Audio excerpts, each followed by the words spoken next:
Então, tem esse episódio aí do lance dela com Loewenstein.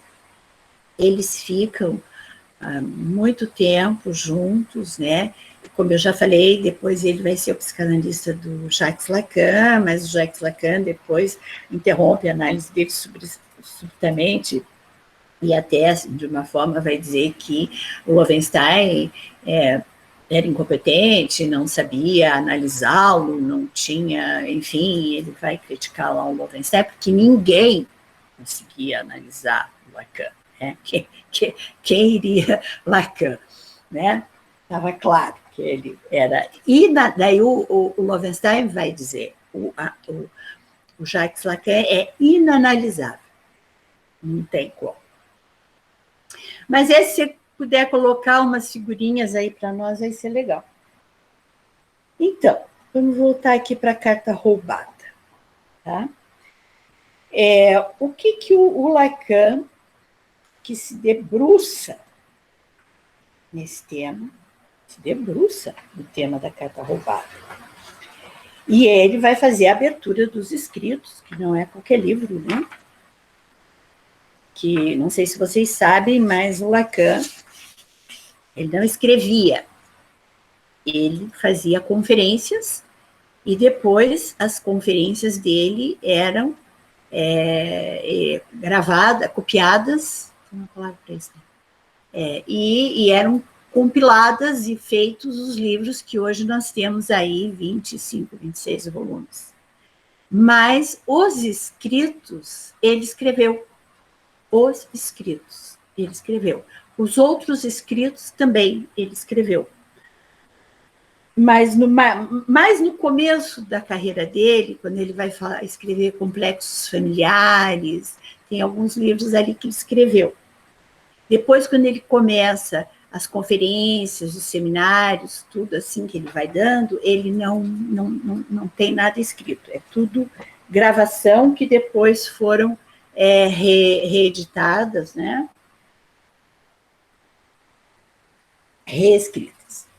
Então, mas aqui, voltando para a carta roubada, que estão esses entrelaçamentos malucos, né? Que entra o Freud com suas cartas roubadas, que está Marie Bonaparte com suas cartas roubadas, que está o Edgar Allan Poe, em 1844, escrevendo sobre a carta roubada. Eu não contei, né, muito o que é a história da carta roubada. É justamente para vocês irem procurar o conto do Edgar Allan Poe. Mas, de qualquer maneira, a carta roubada, assim, muito por alto, é um conto do Allan Poe que tem um episódio da rainha que ela está ela diante do rei, no castelo, é um conto. E ela está escrevendo algum bilhete, alguma carta, que é compromisso. E ela está de olho, está de soslaio, né? Está de olho no rei, o rei está desatento, está olhando para um outro lado, nem está vendo o que ela está fazendo, e ela está escrevendo uma carta que, naturalmente, deve ser uma carta comprometedora, que seria entregue para uma outra pessoa, ou um amante dela, tem uma suposição ali.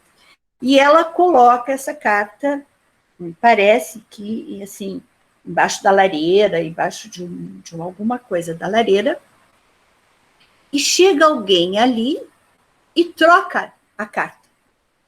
Leva essa carta comprometedora, iria comprometer a vida da rainha, e coloca uma outra carta, que não se sabe ali o que está escrito nessa outra carta. Isso é Edgar Allan Poe. Vejam que interessante.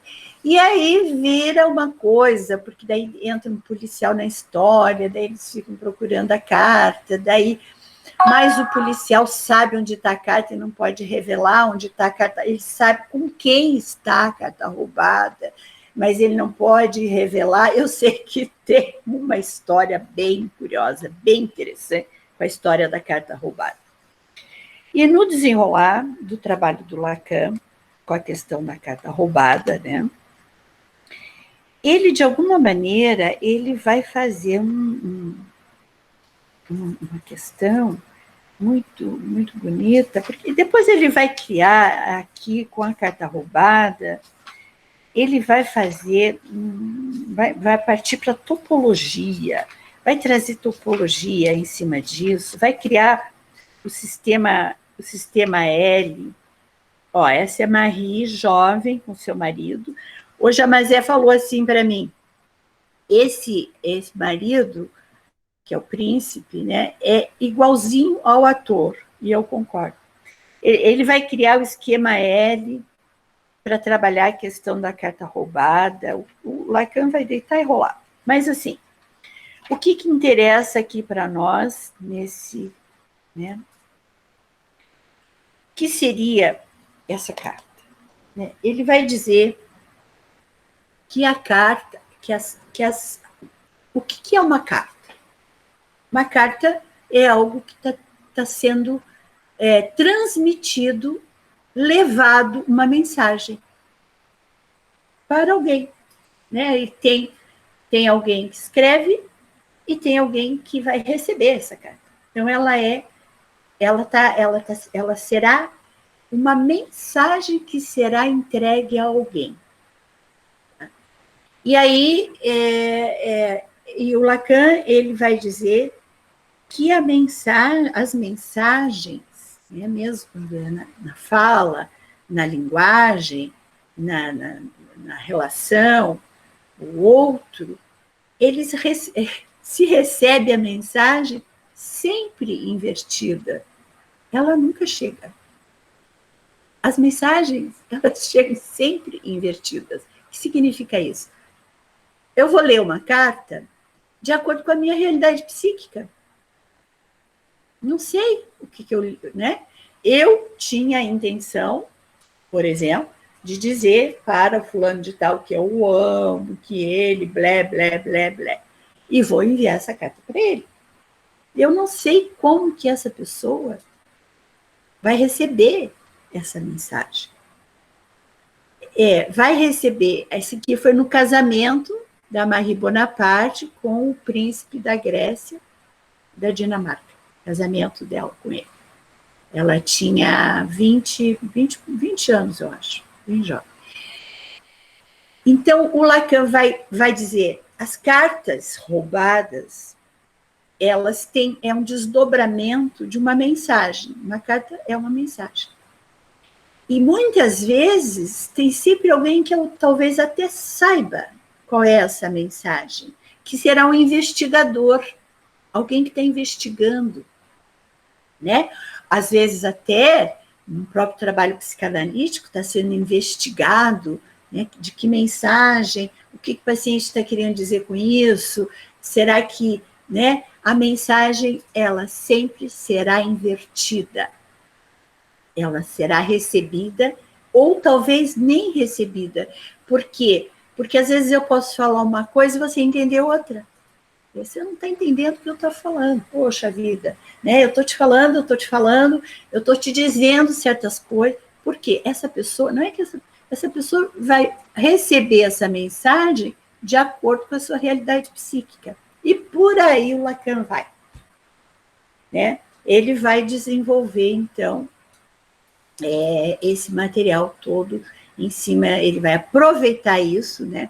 Porque também as cartas do Freud, né? O que aconteceu com essas cartas que a Marie Bonaparte colocou no banco da família dos Rothschild? A Marie Bonaparte coloca no banco dos Rothschild e, né, estoura a Segunda Guerra Mundial. E quando estoura a Segunda Guerra Mundial, nós sabemos que a situação, né, Viena foi anexada, a Alemanha foi invadida, todos aqueles países ali viraram países né, do nazismo, daí começou toda aquela loucura na Europa, os judeus, né, que a gente já sabe, viraram cinzas, para ser mais, né, Muitos judeus viraram cinzas, foi uma loucura total, uma tragédia humana total, né? Essa guerra. E as cartas estavam num banco de judeus. E aí o Freud fica apavorado, ele diz, mas escuta, as minhas cartas, que eu não quero que sejam divulgadas, que eu não quero que sejam conhecidas pelo mundo, estão no banco de judeus, minha gente. Eles vão confiscar tudo que está em banco de judeu. Eles vão pegar minhas cartas. E eles vão publicar minhas cartas. E, bom, então toda aquela história que tinha sido pago, que tinha sido para proteger a imagem da psicanálise, a imagem do Freud, estava sendo ameaçada nesse momento de estar no mundo.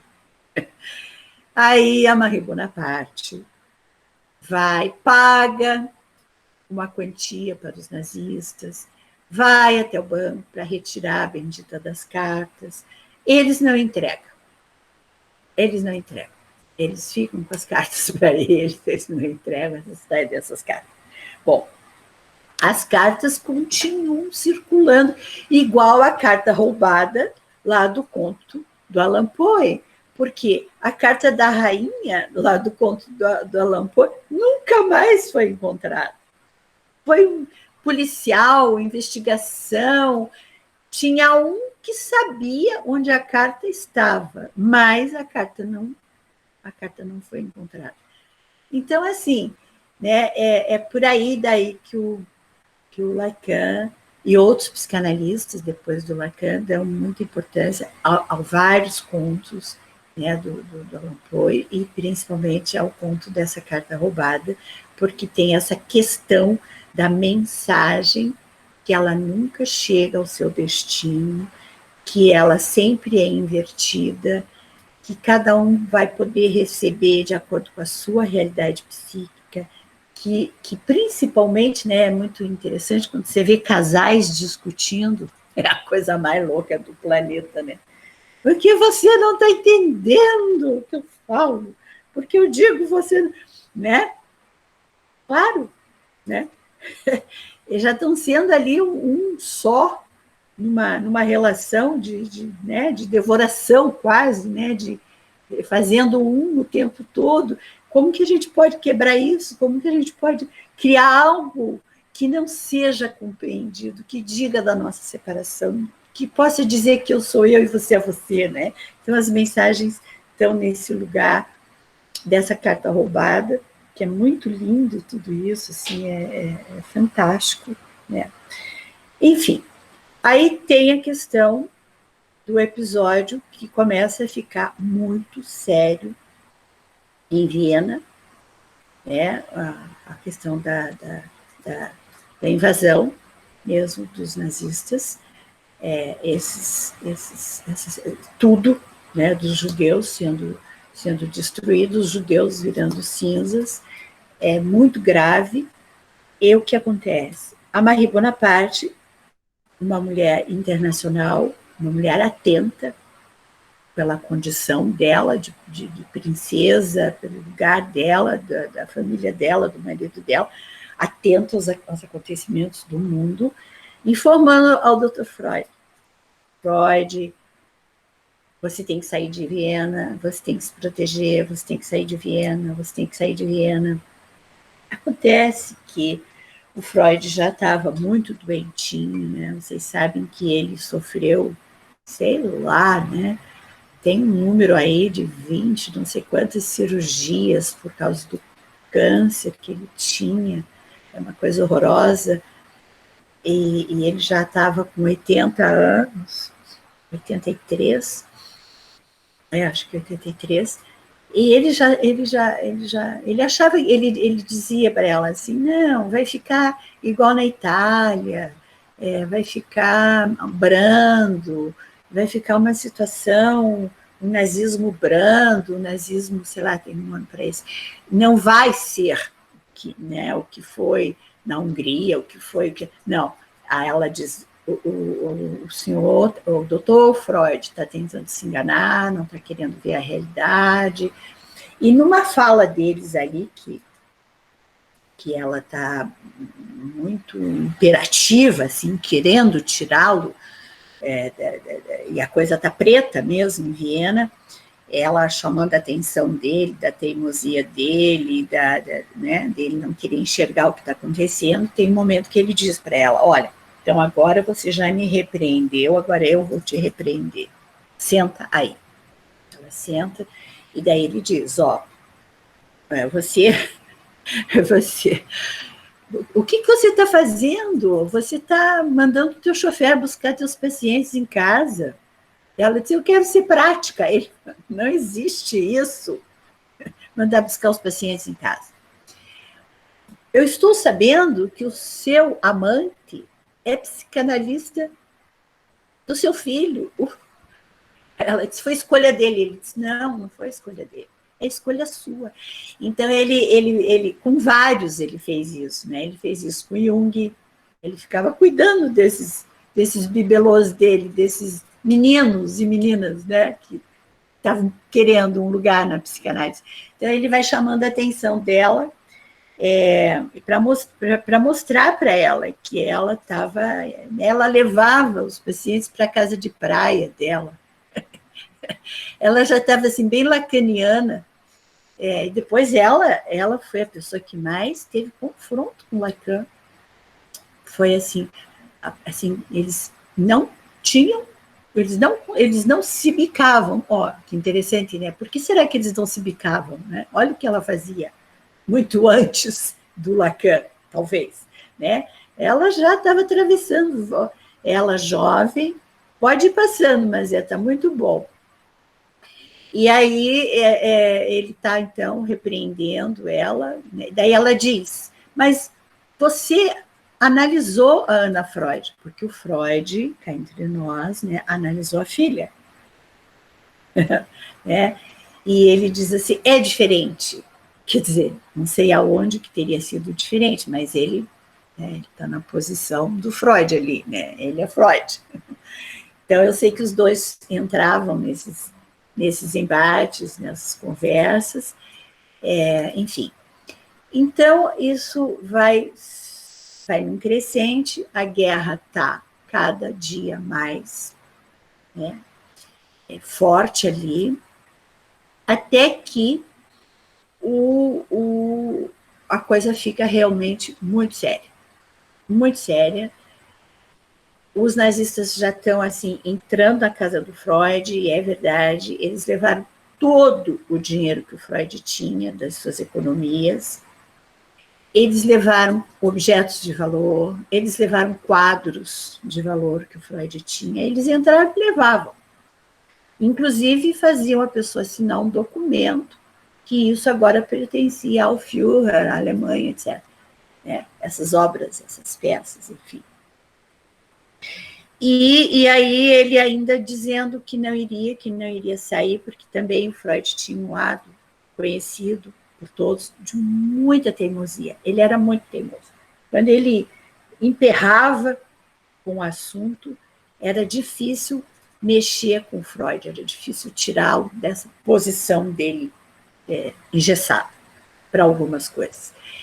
E ele vai dizendo que ele não vai sair, que ele quer ficar, que ele vai ficar, e que ele vai ficar, e etc, etc, etc. Até que os nazistas invadem a editora dele, né? Porque vocês sabem que esses livros aqui, dessa primeira, né, que é da editora, da Imago, a editora era dele, era do Freud essa editora, né? Que os filhos, os dois rapazes, ele tinha o rapaz que era advogado, filho que era advogado, que tomava conta da editora, né? Ele era dele. E essa editora foi invadida e os livros foram queimados, foram levados para a fogueira, e até essa famosa frase que o Freud vai dizer, né? Se fosse na Idade Média, eles evoluíram, ele vai dizer, e é verdade, ele diz isso mesmo, eles até evoluíram muito, porque se fosse na Idade Média, eles teriam me levado a mim à fogueira. Agora estão queimando meus livros, então, né, já a humanidade está evoluindo. E, enfim, e aí, quando eles invadem, então, a editora, queimam os livros e vão para prendê-lo. E a Bonaparte, que estava sempre ali por perto, né, vai a Ana, vai presa, e quando a Ana vai presa, aí o Freud cede. O Freud cede, e a Gestapo pede um valor exorbitante, né, para liberar a Ana, para os documentos, para tirar a família Freud de Viena, e a Marie Bonaparte banca tudo isso. Tudo isso, ela paga tudo isso. E já esquematiza um lugar para o Freud na Inglaterra, por isso que eu disse, né? A importância de falar desse lugar dessa mulher, que ela é assim, um marco, fechando um momento da história da psicanálise em Viena, e ela também favorecendo a que ela, filmando, volta um pouquinho no esse aqui, ela filmando Freud, antes, ele quer ser filmado antes de ir embora de Viena, ela filma todas as peças dele, filma ele, ou seja, uma mecenas mesmo, né? E aí ela faz tudo, arranja tudo, ela consegue tirar pela influência dela, né? E no filme fica muito evidente que ela entra em contato casualmente, há um tempo atrás, o Freud tinha estado em Roma e tinha estado com Mussolini, e ele dedica um livro, tem uma dedicatória de um livro dele, que ele presenteia ao Mussolini, e esse livro passa a ser assim, muito importante para que daí o Mussolini intervém também, e ela, o marido dela, e mais um embaixador que está ali junto com ela, importante, que inclusive nesse momento ela está na embaixada, ela não estava nem na casa dela, né? Está na embaixada, né, em Viena, porque para se proteger, e eles então entram em contato com o presidente Roosevelt dos Estados Unidos, né? Então eles mobilizam um alto escalão, presidentes, né? Reis, príncipes, para poder ter, né, essa documentação, esse aval para a família Freud sair de Viena. E ela paga altíssimo, um valor altíssimo que eles pedem, e ela paga tudo isso, e ela então consegue tirar o Freud. E antes disso, ela vai lá para querer recuperar a tal das cartas, as benditas cartas, voltando ao assunto das cartas. E eles dizem que as cartas foram extraviadas, porque se não estão encontrando a tal das cartas, que se eles encontrarem, e tem mais um documento perigosíssimo ali, que a família tem que ir embora rapidinho, porque se eles encontrarem, não se sabe se foi escondido para não ser encontrado, se de fato se extraviaram as benditas das cartas, e essas cartas foram extraviadas, e aí ela consegue fazer com que o Freud saia de Viena. E aí tem uma lista ali, as irmãs não entraram na lista, eles não autorizaram, as 3 irmãs do Freud, que daí acabam virando cinzas, as 3 irmãs. Ela quer pagar para salvar as 3 irmãs do Freud, eles já não aceitam mais, não concordam, o Freud já está em Paris. E quando o Freud está em Paris, que ele em 1938, ela dá um mega jantar, e convida toda a elite, toda a elite de psicanalistas que estão ali em Paris, esses que eu citei a vocês, outros que estavam ali já se movimentando, e o Lacan, o Jacques Lacan, já está começando ali, né? Ele já tinha enviado para o Freud, gente, veja bem, a tese de doutorado dele, que é o caso Aimé, que foi esse caso da tese de doutorado dele, acho que é isso. Ele já tinha enviado para o Freud via mais uma carta que não chegou ao seu destino. Ele enviou por correio a tese de doutorado dele, que é o ingresso dele para a vida psicanalítica, que é esse famoso caso Aimé, né? Ele manda esse documento para o Freud e não se sabe essa carta se o Freud recebeu ou não, porque o Freud nunca respondeu para o Lacan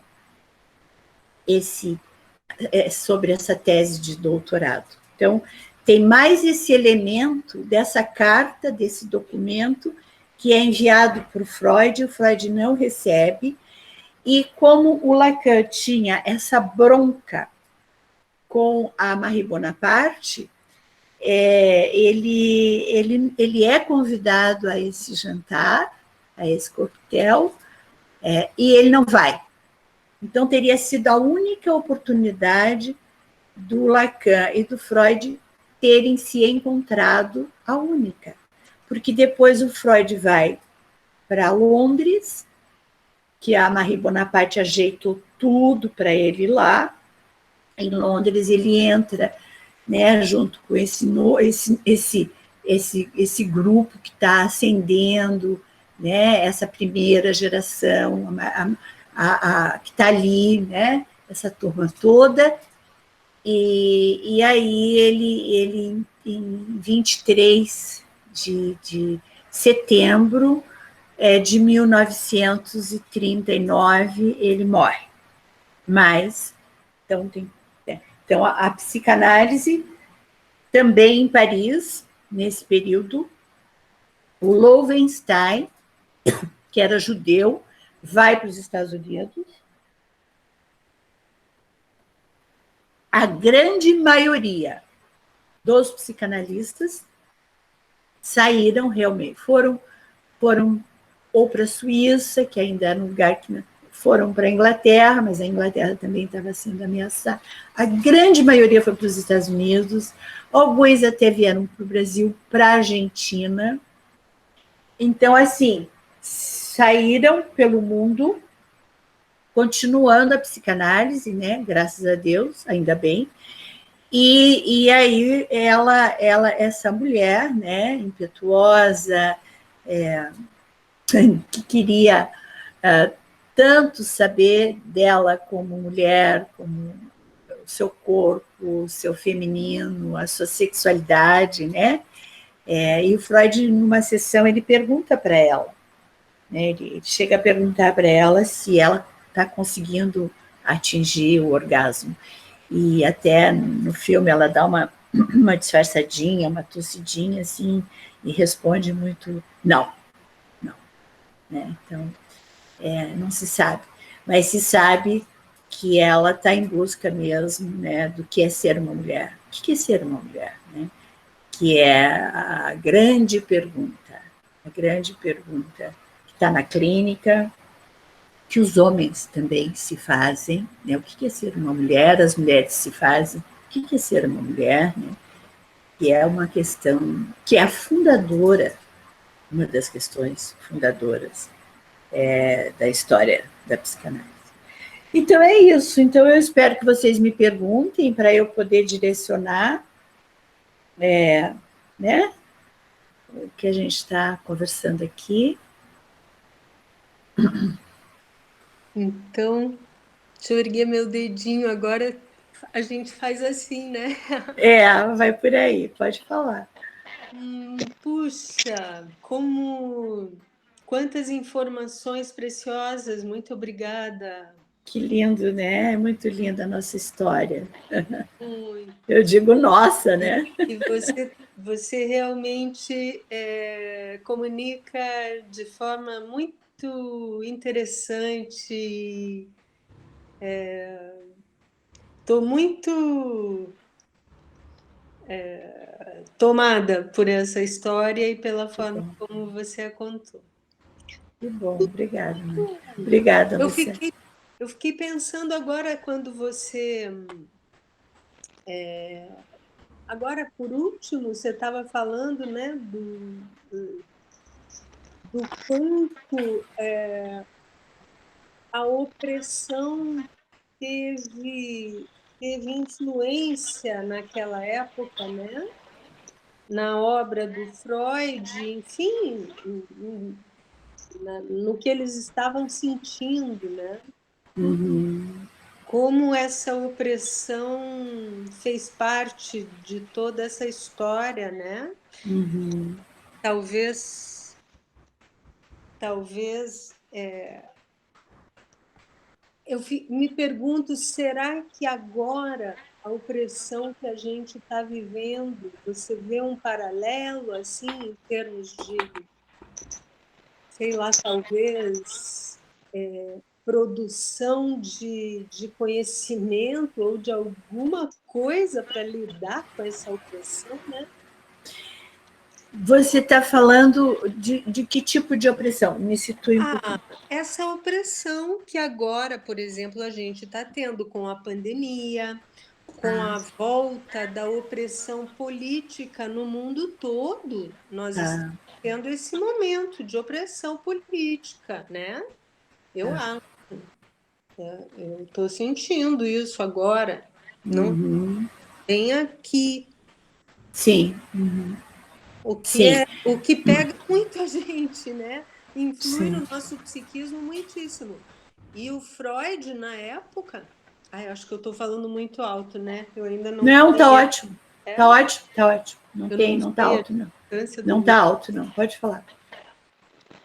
E o Freud, na época, também, né? Nossa, ele estava já tendo sofrido muito com as dores no corpo dele, e com perder filha, e com guerra, e com todo aquele estresse, perseguição. Mas ele Uhum. teve uma válvula de escape na obra dele, e ele Isso. mudou o pensamento com isso, ele deu um rumo para esse mal-estar, Mal-estar. Isso. né? Uhum. É.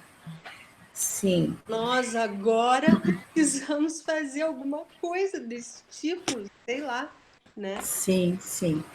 É, eu tenho a impressão, Lu, que a humanidade, né, teve um material que a gente apresentou, né, Cláudia, sobre servidão e liberdade.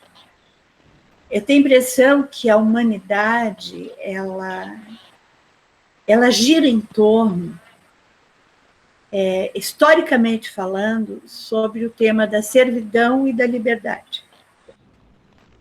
Em diversos, de diversas formas, diferentes dependendo da época. Acho que a época do Freud, o cenário era aquele, né? Tinha o episódio dele ser, né, o criador, o inventor de um momento, né, de falar da mente humana, de falar do humano num outro cenário, a outra cena, de falar do humano no mal-estar, né? De falar da mulher, da sexualidade, da histeria, da criança, um lugar para a criança, quando ele vai trabalhar o pequeno Hans, né? De trazer uma palavra que já existia, mas ele instrumentalizou em cima da primeira tópica, da segunda tópica, falando do que o inconsciente, né? Então, ele vai fazer, pode-se dizer, até uma sublimação para ele mesmo, na condição de judeu, que não era fácil, porque dentro da universidade ele já era banido de muitas coisas, no espaço social ele era pobre, ele não tinha dinheiro, né? Ele estava numa condição de servidão como humano, e também numa condição de servidão social por ser judeu, né? Então, eu acho que em cada momento da história, nós atravessamos o episódio da servidão. Eu diria que hoje nós estamos numa condição muito sofisticada, mas não deixa de ser de servidão. Engessados em muita coisa, e esses deslocamentos políticos que acentuam, né? E que se modificam, e que horas é assim, mas o humano está ali, nós estamos nesses lugares, né? E onde estaria o tema da liberdade? Será que existe o tema da liberdade nessa servidão? Então, assim, o que o Freud sempre se preocupou, ele não estava preocupado com a liberdade. Estranho, né? Embora ele tenha tentado descobrir veículos para facilitar a liberdade de pensamento para o homem, a liberdade de ser um sujeito para o homem, eu digo para a humanidade, né? Embora ele vai fazer ele não estava preocupado com isso. Ele toda uma trajetória para falar do inconsciente, da outra cena, da liberdade, etc. Ele não estava preocupado com a liberdade. A pergunta que o Freud sempre se fez é por que nós já nascemos numa condição servil? Porque nós já nascemos numa condição de servidão. Essa era a preocupação do Freud. E para essa pergunta que ele veio se fazendo, e que ele sofreu, como você está trazendo, sofreu no corpo, sofreu nas dores, nós já nascemos numa condição de servidão para com o outro, para o grande outro. E o Freud, ele estava muito atento a isso, e o trabalho dele estava nesse viés. Então, assim, não é assim, vamos fazer uma bandeira da liberdade. Não. Porque nós, o humano, histórica, não tem, volta 4, 5 mil anos, 2.000 anos, a condição humana é a condição da servidão. E hoje temos um cenário que hoje é outro, mas não deixa de ser. E a psicanálise tentando se ajustar nesses caminhos, como já tentou, de forma muito pior, de forma muito melhor, de forma, né? A gente vê hoje a neurociências, né? Neurociências, a gente vê a medicação, esses remédios, né? A gente vê essa tentativa de ajustes da psiquiatria com a psicanálise. Alguém mais? Diga, Carlos Passos. Então, foi ótimo a tua digressão sobre a história do filme, a história da Marie, a história, uma parte do Freud e a história da própria psicanálise, né? Uhum. Eu assisti o filme, achei excelente. Se alguém aí não assistiu esse filme, é uma das coisas a não perder. A não perder. É maravilhoso mesmo. Uhum. Esse sim, é um senhor filme. Ou uma senhora filme. Né? Hoje em dia, e ela é ela, né? Essa atriz é uma coisa impressionante. Impressionante mesmo. É. Mas então, uma das coisas que você teria dito, né, é que é o caso da frigidez dela, né? Uhum. Que você, no finzinho agora, disse que ela teria sugerido ao Freud que não teria resolvido isso. Uhum. Né? nem pelos métodos de intervenção cirúrgica iniciais lá do tempo dela, e nem mesmo do ponto de vista psíquico, né? Porque o ato sexual é biopsíquico, né? Então, o que eu estranho dessa hipótese que você levantou aí, de que ela teria dito que não, é a repetição e a sequência dos homens que ela amava continuava sendo, no teu entender, uma busca, ou ela tinha efetivamente agora entendido e superado a frigidez e por isso se dava não ao luxo, assim, à certeza do direito dela de amar os homens que ela queria, porque ela tinha também pessoalmente uma situação absolutamente benéfica, né? Sim. Na medida em que o marido dela também tinha um caso com outro cidadão e ela sabia e não podiam desfazer este laço, então se o marido tinha essa liberdade, ela também tinha, além de que ela era rica, bonita, tal. Então ela decidiu viver o seu direito sexual, né? Que eu tinha imaginado que a própria psicoanálise dela com o Freud tinha libertado ela da hipótese da frigidez. Eu entendi no filme, por causa dos homens que ela amou, né, que ela tinha superado. Até fiquei contente, digo, que bom. Então, a psicanálise até ajuda. Agora eu estou brincando, né? Sim. Me dá a impressão, essa tua pergunta é bem, bem pontual, muito boa. Passos, que ela talvez, né, não tenha chegado a esse estágio, né, desse prazer, desse orgasmo. Mas ela me dá a impressão que ela vai descobrir um outro jeito de poder gozar a vida. Talvez se libertando, né? Ela vai se libertar de tanta coisa ali, ela vai se libertar daquela avó, ela vai se libertar da culpa da morte da mãe, o tema da morte, né? Trazendo o tema da libertação, da liberdade que a Lu estava trazendo. Ela vai se libertar porque ela se sente culpada com a morte do pai, porque ela acha que também a morte do pai está vinculada a essas cartas que ela tinha trazido com uma mágoa, um desgosto para o pai. Ela vai...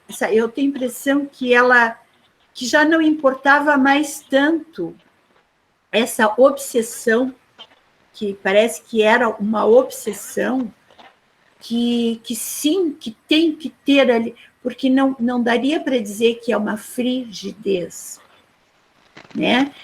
Até a frigidez, né, é pensada muitas vezes até na dificuldade que a mulher já tem na penetração, que ela não aceita a penetração. Tem casos que ela não, né, tem até um nome mais específico, mas nem isso, nem a penetrar é permitido naquele corpo, ali onde está sendo para isso, né? E eu tenho a impressão que ela... que chegou um momento assim, porque ela tem um momento que ela diz, eu acho que é justamente quando o Freud vai perguntar para ela, né? Que ele vai dizer, não, mas você tem o teu leão, que é o Loewenstein, jovem, fogoso, e você tem o teu amor, que é o Jean, né? Ela diz assim, a minha relação com o Jean é neurótica. E eu não sei se eu amo o Loewenstein. Mas o que talvez importasse aí são esses duplos que ela vai colocando na vida dela, sabe? Ela está sempre, por exemplo, olha o marido, né? Que não foi uma escolha dela. mas que não a fez mulher, a fez mãe. Não a fez mulher nesse sentido sexual, nem tinha, ele a fez mãe dos filhos, né? Então ela está no lugar de mãe, de princesa, mas não no lugar erotizado com seu corpo de mulher. E ela depois fica amante do marido da amiga, da prima. Depois, mas não foram só estes que apareceram no filme. Né? Os que apareceram no filme foram estes, mas ela vai em busca incessante. O que dá para pensar aí? Acho que, na minha análise, né, é um quadro de histeria. Até com traço um pouco obsessivo às vezes, mas é um caso de histeria porque ela está sempre insatisfeita. Ela está sempre insatisfeita. E eu acho que até quando ela se depara com esse amor transferencial pelo Freud, que ela vai dizer que ele está no lugar do velho, do pai, e ele diz, não, eu não sou seu pai, né?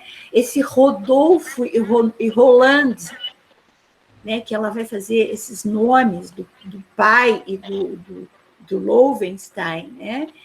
Esses atravessamentos que ela vai nessa inquietação, dessa busca, dessa insatisfação, que é um traço da histérica. Por isso, o que quer uma mulher? E será, né? Eu fico perguntando, se todas as mulheres gozam mesmo? Hã? Então, você deixa, né? Lógico, deixa eu fazer eu vou aprofundar aqui, porque eu pensei que tinha uma resposta que você já soubesse, mas a mensagem. Não, eu vou me arriscar a falar de uma coisa que, obviamente, eu não conheço. Tá ouvindo? Não? Estou ouvindo. Todas estão ouvindo. Então, eu vou me arriscar a falar de uma coisa que, obviamente, eu não conheço, que é a sexualidade feminina, né? Mas quero dizer o seguinte, um dos livros que eu andei consultando ao longo do tempo, então é uma formulação que eu venho estruturando, né? Tentando aprender cada vez mais. Vários autores falam que o sexo entre os seres humanos não é uma coisa biológica só. É uma coisa biológica e psíquica na mente mais desenvolvida, conhecida nesse planeta, que é a mente humana. Né? Sim. Daí a importância do Freud. Né?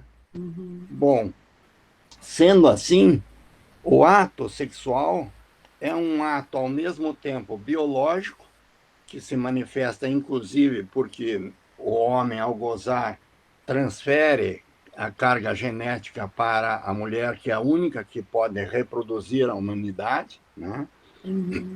E ao mesmo tempo, então ali gozar é efetivamente um ato que implica a coisa biológica, mas o amor entre nós já é uma coisa biológica e psíquica.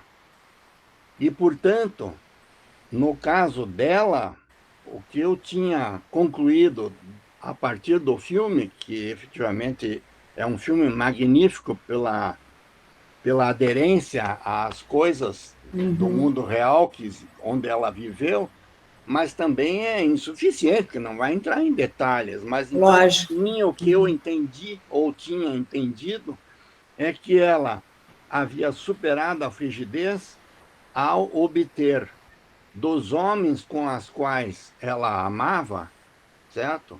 Uma relação de carinho. E, embora biologicamente ela não respondesse, não tivesse condições de entrar em orgasmo, que é biológico, é uma força brutal que todos nós temos, né?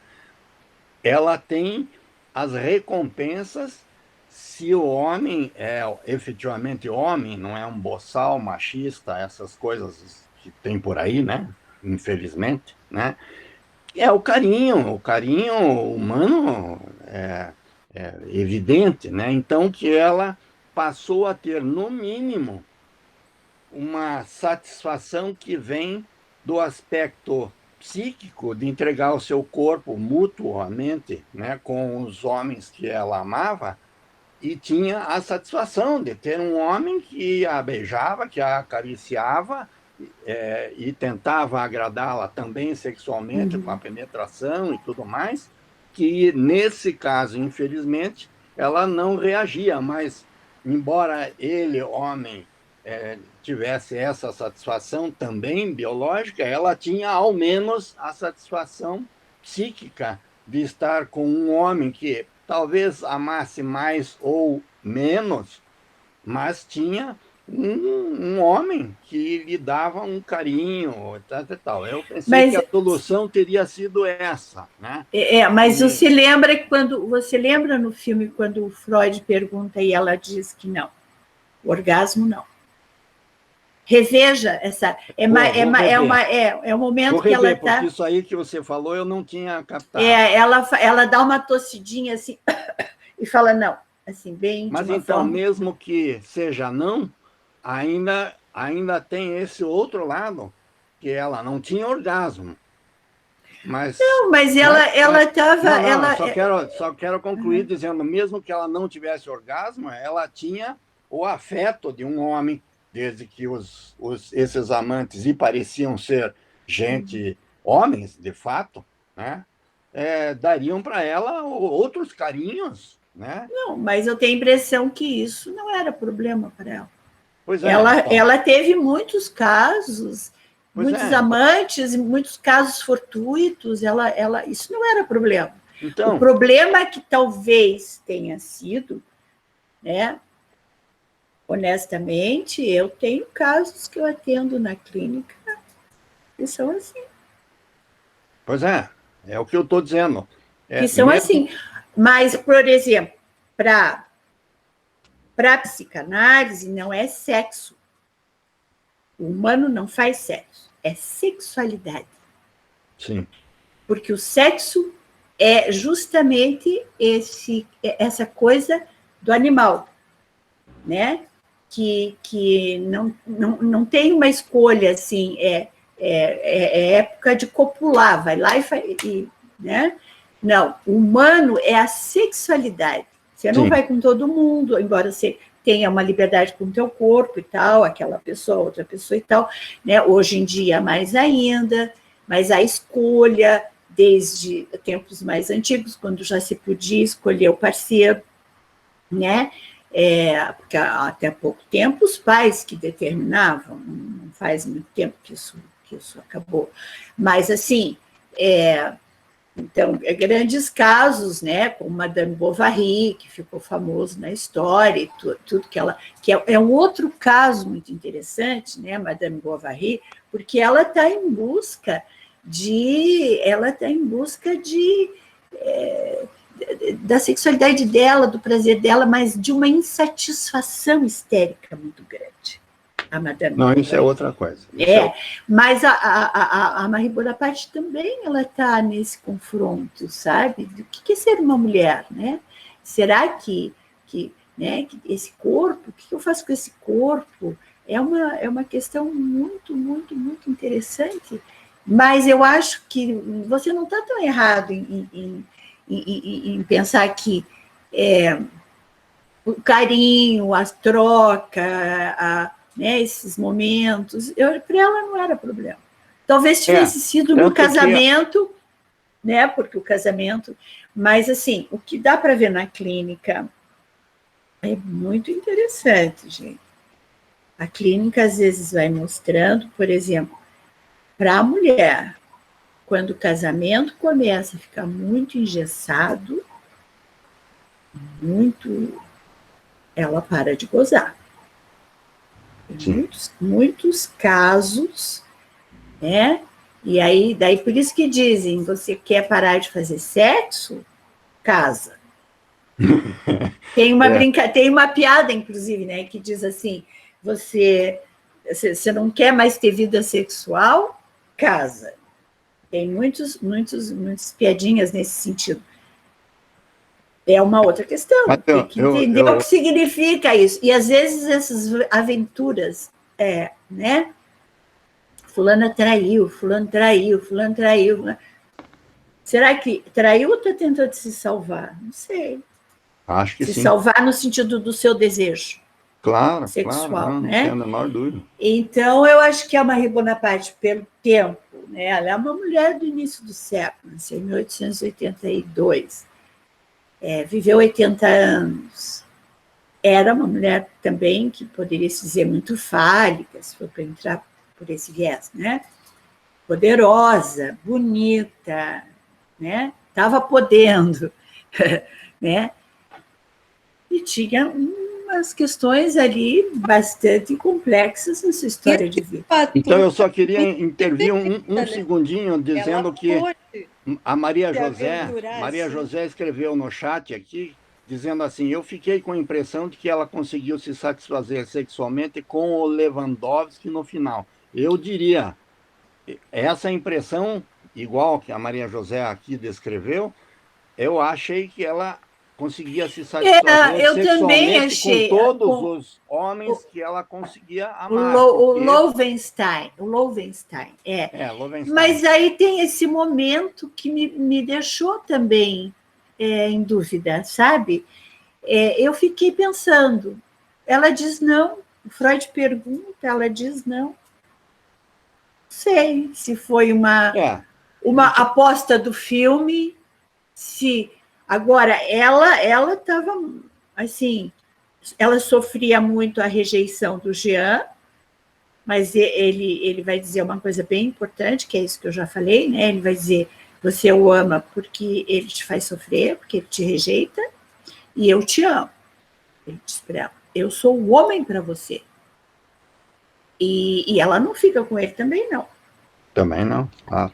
Também não. Helenice, mas sobre isso me deu uma impressão assim, que ela no começo da relação com ele ainda não tinha gozado. Ela fala isso pro Freud, mas com a continuidade da relação, ela chegou ao orgasmo. Aliás, que eu acho que isso é muito natural. Até nas próprias relações, parece que precisa de uma continuidade ou estar à vontade com aquela pessoa, estar segura com aquela pessoa para ela gozar, imagino. Né? Pode ser, então eu também quero rever isso, porque eu fiquei muito surpresa com esse não dela, quando Freud pergunta. Ela está em sessão e ela dá uma tossidinha, assim, meio dissimulada, e fala não. Mas que ela estava muito mais... a vontade vai aparecendo no filme com o Loewenstein, porque, embora fosse meio secreto, ela tinha que manter um pouco secreto, porque ela era casada, né? Ela estava nesse cenário aí, então ela não podia se expor com ninguém. E ele era um homem solteiro, ele não tinha um compromisso até então. Depois, nos Estados Unidos, parece que ele casou. A vida dele é bem interessante. Sim, de qualquer maneira, eu acho que ela queria falar, se liberta.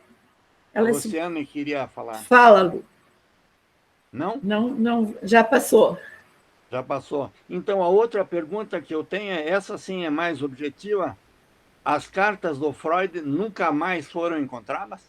Então, existe aí uma história que tem algumas cartas dele para o Fliess que foram encontradas, algumas. Mas também tem, que inclusive estão até no Google, tem algumas nessa obra, tem algumas. E tem algumas que nunca foram encontradas. Tem algumas que, de fato, não se sabe onde foi parar. Porque eram muitas cartas. Imagine que ele escrevia quase todo dia para o Fliess, às vezes 2 cartas por dia, durante muitos anos. E daí tinha aquela conversa da bissexualidade, da homossexualidade do Freud.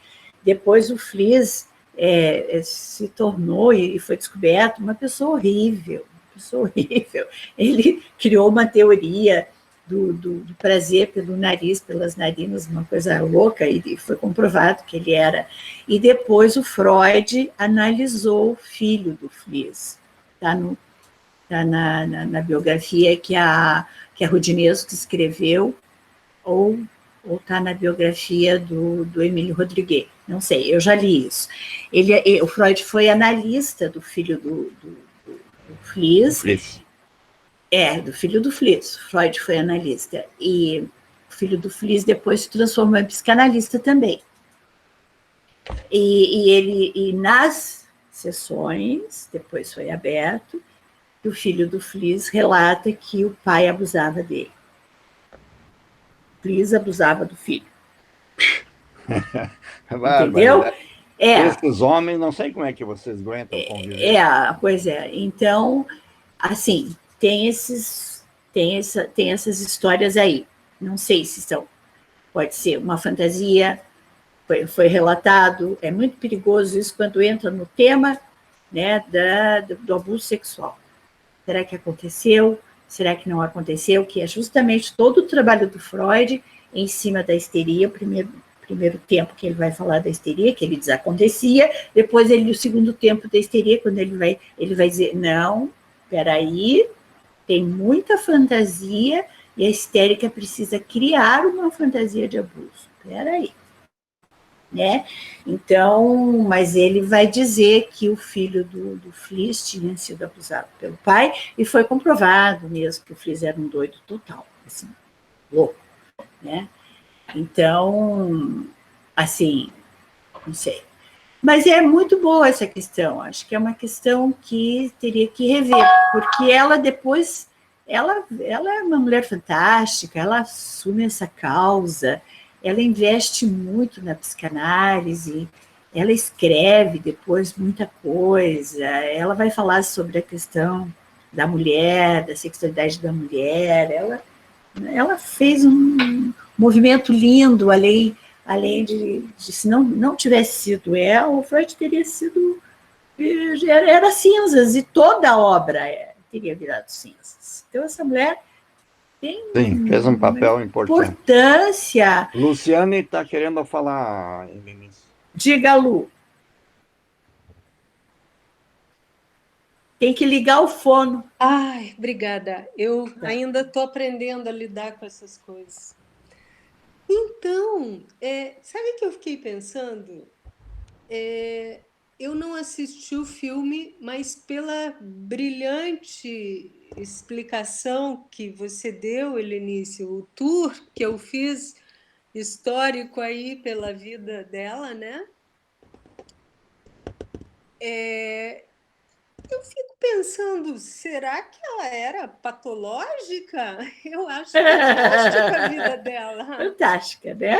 Não, é que ela era mandona, impetuosa, e todo mundo tinha que obedecê-la, né? Só isso, como todas as mulheres são, mais ou menos. Sim, ela devia lá ter os problemas dela, mas será? E vem cá, quem vai saber se ela falou não, mas queria dizer sim, ou se Pois ela pois queria dizer não? Quem? Isso Aí ficam as questões. Não talvez saberemos. até tenha sido criado o mito até para criar um mito, né? Pois é. Mas é fantástico, olha, o filme está no YouTube, facílimo, baixem, assistam, né? Ontem ainda assisti, eu já tinha assistido 2 vezes, ontem assisti de novo, para estar mais firme para hoje. Opa, né? E é filmaço, né? Assim, e eu lamento, porque eu, como psicanalista, e todos esses meses, há tanto tempo, né? Já está mais de 20 e poucos anos que eu estou de instituição e coisa, mas eu ouço falar muito pouco, assim, falar. Tá na literatura, tem na literatura, muita gente escreve, gente boa, como a Rodinesco, como o Emílio Rodrigues, como maravilhoso também enfim, tem biografias do Freud muito boas e tudo mais, Mas você frequenta as instituições, pelo menos as instituições que eu já frequentei, ninguém fala nada, ninguém sabe. E como eu sou, graças a Deus, viciada em história, e eu acho que é isso, né? Eu vou atrás, eu quero saber, e esse psicanálise e cinema, para mim, tomou esse lugar muito importante, assim, né? Para falar disso, para relatar, porque o que é um povo sem história? Me fala, o que é um povo sem história? O que é uma psicanálise que nós já estamos entrando na 4ª geração? Quase, na 4ª, né? Teve a primeira, daí teve a 2ª geração do Lacan, daí uma 3ª, agora nós estamos entrando na... É uma criancinha. Psicanálise é um bebê, tem 100 anos de história. 100 anos. Se essa história não for resgatada, né? A Maria Everane está pedindo antes de você, Luciana. Diga, Everane. Como é? Então, quero te falar assim que eu gostei muito, né?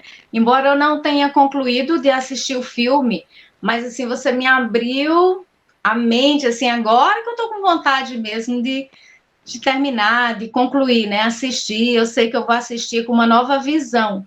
Assim, você foi muito clara, foi muito precisa, Obrigada. eu achei muito bacana. Te dizer também que daqui a pouco eu já vou ter que sair, porque eu tenho um compromisso. Vai. Antes, eu queria, assim, quando eu estava assistindo o filme, teve em uma das sessões, né, do Freud, com a Marie, né? Com a Marie, Isso. Ela contou alguma coisa assim, e ele falou, ele explicou para ela, ele fez assim, tipo uma...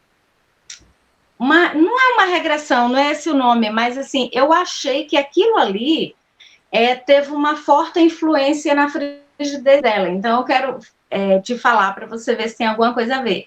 Você lembra que teve um momento em que ela falando, né, sobre a frigidez dela, e ele falou assim, aí ela falando sobre, eu acho que é um tio bastardo, acho alguma coisa assim, que tinha...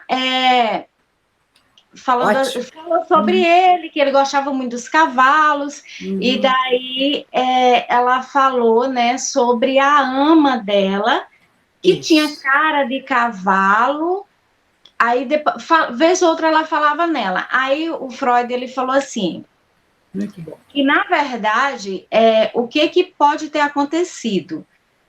Que eles dois tinham um caso, esse tio dela, bastardo, com a ama, e a Maria, ela presenciou isso enquanto criança, a questão das relações sexuais, né? Isso é muito forte para uma criança, ela deve ter interpretado isso como uma agressão. Isso mesmo. Isso, né? isso. Então, naquele momento ali, eu achei que a frigidez dela estava relacionada a isso. Essa sexualidade foi apresentada para ela de uma maneira que ela não deu conta de absorver, de uma maneira escancarada. Isso. Assim, eu acho que gera um trauma em qualquer criança presenciar uma cena dessa, né? Isso. Perfeito. Eu tinha até esquecido. Achei que isso aí... Perfeito, eu não terminei de assistir o filme, mas eu achei que tem muito a ver. Muito bom, muito bom. É verdade.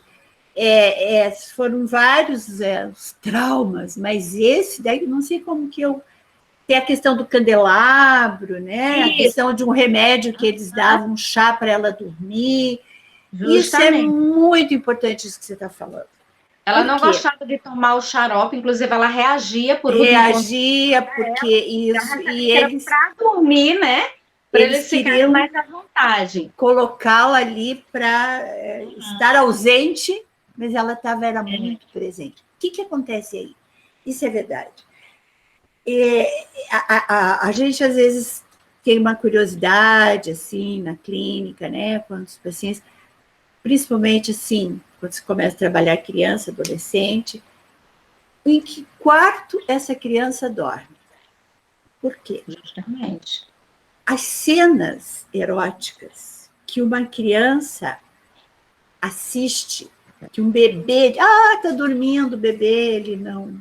Né? Tem o caso do Homem dos Lobos, que o Freud vai trabalhar, que ele lembra da cena ele tinha 2 aninhos, um aninho, da mãe, com as pernas em V, daí ele fica com a questão do V, da letra V, era a mãe em pernas assim, o pai penetrando e tal, que vai ser um trabalho, enfim. Isso é fundamental, isso que você está trazendo, porque esse marco, na vida de qualquer criança, a criança não tem elementos simbólicos para entender o que é o sexo, a sexualidade humana. E elas assistindo, já em televisão, em programa, já é. Agora, ao vivo e a cores, é de uma dimensão, de uma angústia tão grande. E o que isso faz, muitas vezes? Isso provoca na criança um desejo que ela desconhece, ela se sente excitada ao assistir a cena. Ela está antecipando no corpinho dela essa excitação e ela não sabe o que fazer com essa excitação sexual. É aí que vem daí, muitas vezes, a fantasia que a histérica vai relatar que ela foi abusada sexualmente. O abuso não aconteceu de fato, mas o abuso está nessa cena que ela assistiu, que ela não tem subsídios para elaborar aquela excitação. E muitas vezes até isso lá na frente vai ser assim, ou rejeita a questão sexual, ou tem um excesso de excitação. Isso que você está trazendo, não sei como que passou, né? Porque foi tanto elemento assim, eu anotei tanta coisa e nem olhei para o caderno. Mas, de fato, esse é um ponto fulminante na construção da sexualidade humana. Sobretudo, da construção... Meninos também, sabe? Meninos também. Mas da construção da sexualidade da mulher. É um ponto, assim, chave. Você trouxe de forma pontual. Muito bem. Talvez até tenha ajudado na tua resposta aí, Passos, essa Sim. lembrança da Everane, que ela está lá do lado do Amazonas. Essa senhora está aqui hoje nos prestigiando. Ela mora lá. É que o nosso Brasil é pequenininho, Nosso né, Brasil Verena? é maravilhoso. Nosso Brasil é um presente que nós ganhamos.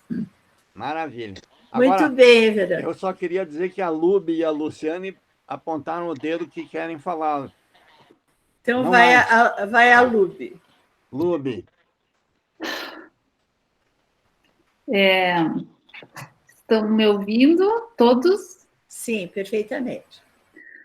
Foi muito boa a explanação, toda a história, alguns detalhes do filme, e como a Luciane entendeu bem como não assistiu o filme, porque realmente a Helenice, em detalhes, explanou a sequência do filme.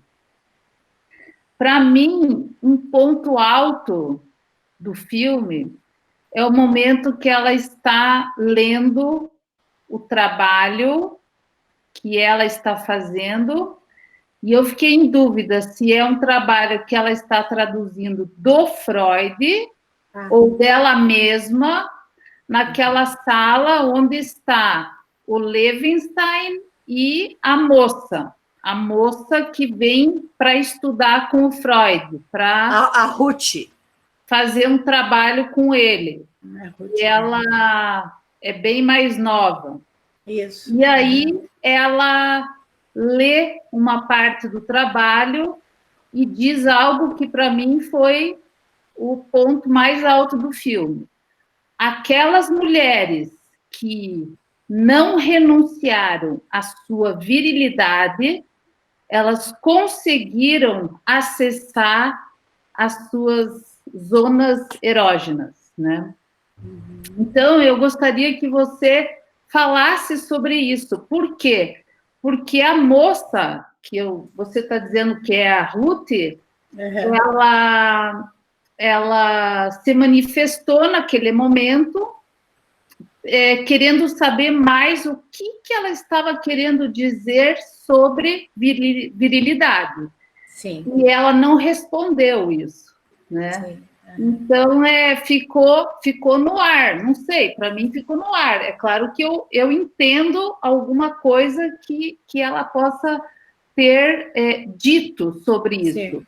mas eu queria que você falasse um pouco. Sim, né? Muito bom, ótimo. Então, ela traduz justamente o Leonardo da Vinci, que nós trabalhamos aqui. Ela é a tradutora do alemão para o francês a obra do Leonardo da Vinci. Ela que faz essa primeira tradução. Lembra quando o momento ela vai falar com o marido dela, que ela diz para ele que o Leonardo também era homossexual e qual é o problema? E ele diz essas bobagens da psicanálise, porque na tradução já ela vai relatar da homossexualidade do Leonardo da Vinci. E o marido fica incomodado porque ela está trazendo esse tema, ela está traduzindo a obra do Leonardo da Vinci, mas não é o teu ponto. Teu ponto, Cláudia, é importantíssimo. O que é essa mulher, né? Essa mulher que para o Freud, principalmente, depois para o Lacan, depois o Lacan vai mudar um pouco esse... Ele vai dizer a mulher é não toda fálica, a mulher é fálica, a mulher é não toda fálica, né? E tem todo um trabalho do Lacan que vai gerar em torno disso, Seminário 20, mas esse discorrer é muito antigo, assim, dentro da história da psicanálise, porque vai ser falado, primeiro... Helenice, só desculpe te interromper. Diga. Eu tive que me ausentar. Você pode repetir a tua pergunta, Cláudia? Desculpe te interromper, é que eu queria muito saber. Eu perguntei sobre uma passagem do filme, onde a Ruth. A Marie.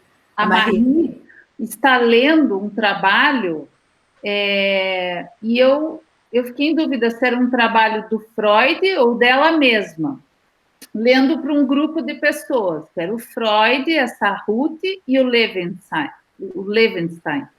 E aí ela lê uma passagem do trabalho, dizendo que eu tenho a impressão que o trabalho era dela.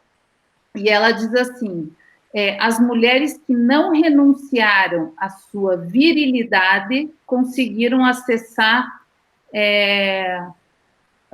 as zonas, né, erógenas, e conseguiram acessar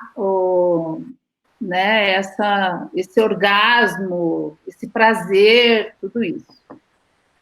Que não renunciaram. Então, o Freud, desde o começo, ele aponta para ela que ela tem um lugar masculino. Lembra? Uhum. Ou seja, é um lugar viril. Né?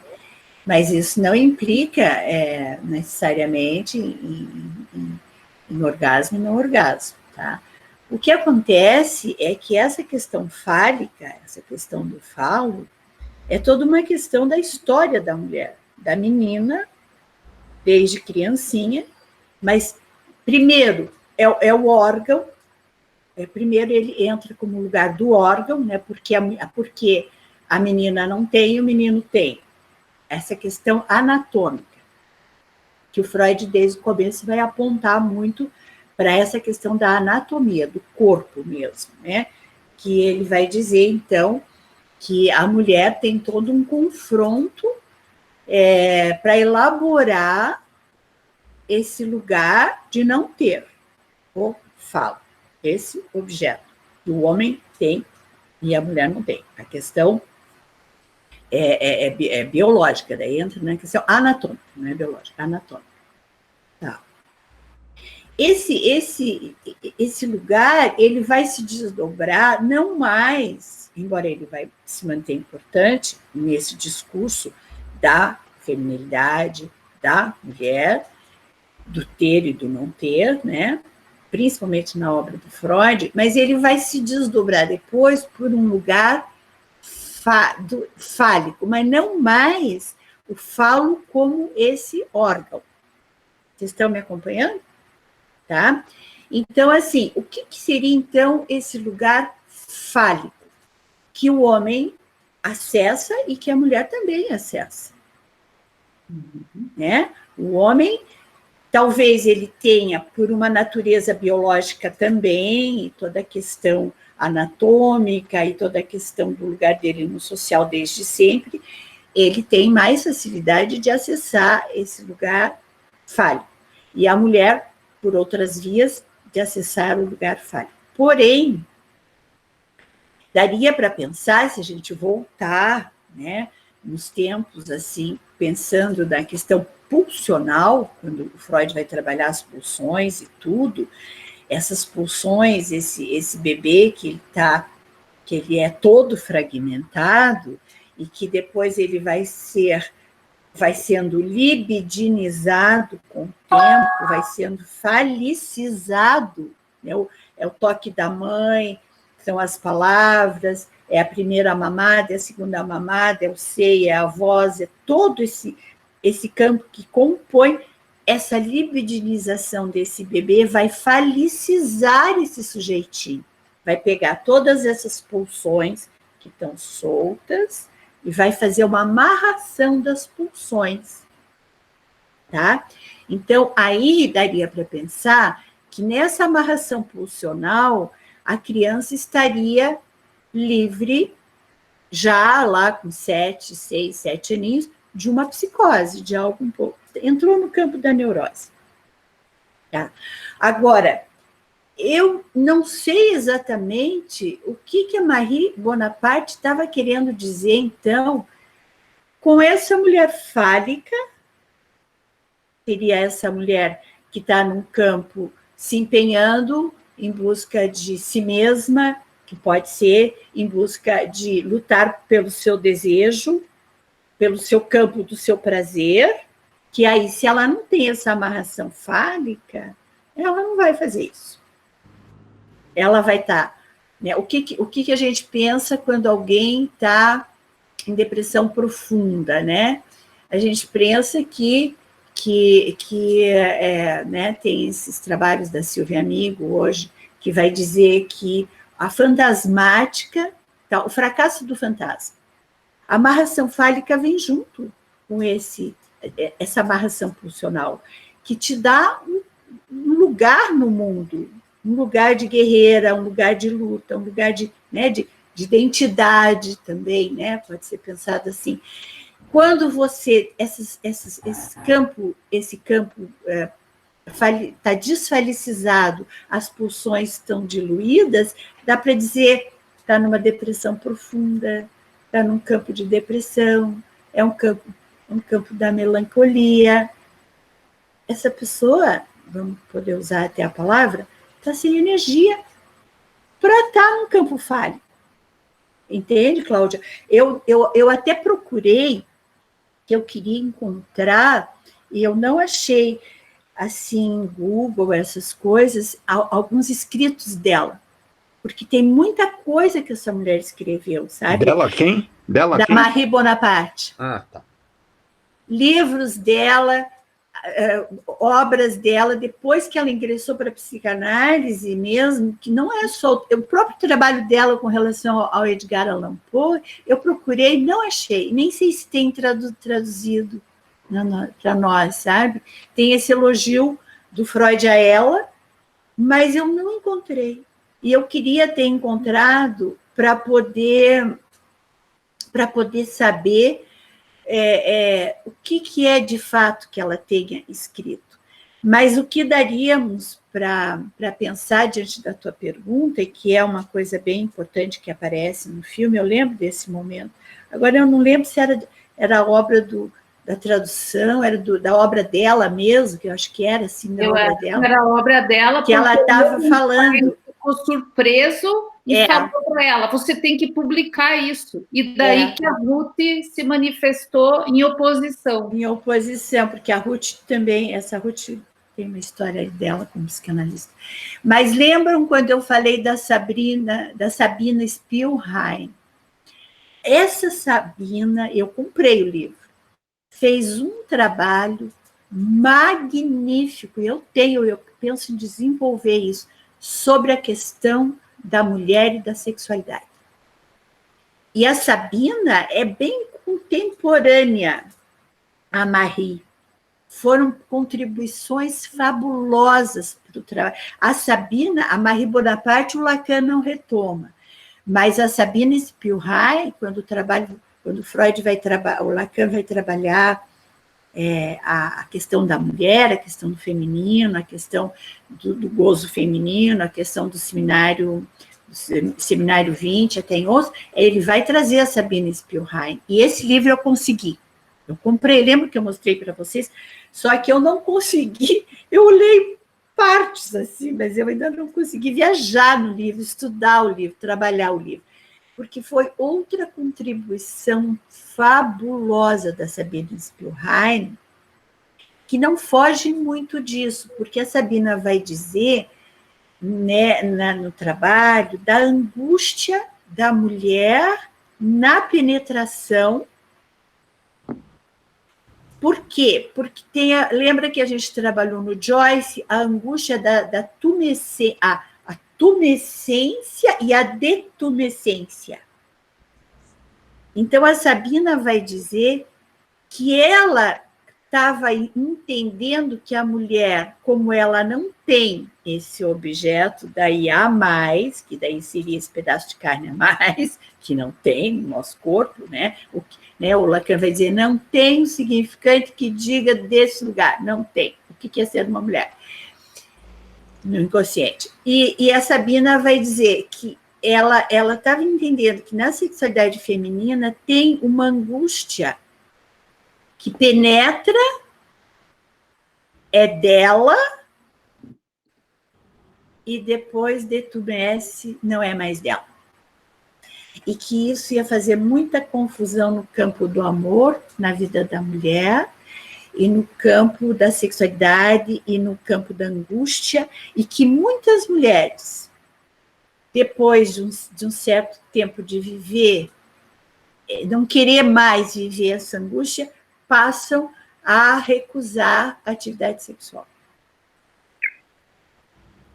Não querem mais acessar a essa dor de uma hora ter, outra hora não ter, uma hora ter, ou falo em si. Então, veja, quanta coisa ainda para a gente trabalhar em termos de psicanálise, para fazer trabalhos, para fazer pesquisa, para fazer teses, né? Dessas pessoas que estão ali, foram esquecidas, que não são faladas, que não são lidas. Pelo menos eu não encontrei em instituições isso, eu tenho feito por mim, assim, pesquisando mesmo, sabe? E eu acho que a outra contribuição muito boa, que se a gente puder encontrar, se vocês quiserem também me ajudar a pesquisar, é esse material da Bonaparte.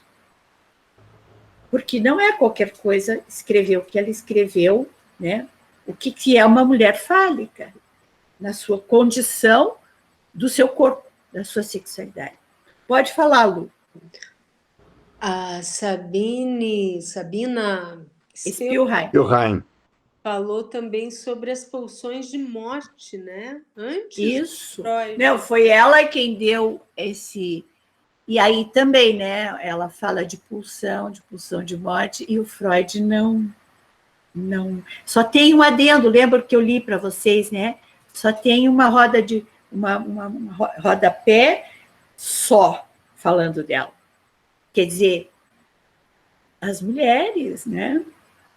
E a Marie Bonaparte, ela foi mais imponente, pelo poder dela, fálico mesmo. Né? O Freud não a cita na obra dele, mas ele bebeu do que ela já tinha escrito, né? Pois é. Isso aí é muito interessante, né?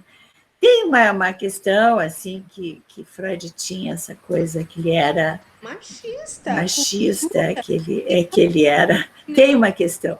Mas eu penso que também, gente, tem a época, né? As pessoas nas suas épocas. Se fosse hoje, eu acho que teria sido diferente, né? O Lacan já abriu bem mais, né? Ele tinha uma relação com a doutor, como psicanalista, deu um espaço grande para ela, ele valorizou aquela que também foi amante dele, enfim, né? Eu acho que a gente tem que pensar nesses gênios e nos seus tempos, respeitando, né, que tem toda uma limitação, né? Do gênio, sim, mas ele tem um momento histórico, tem a sua realidade psíquica. Diga.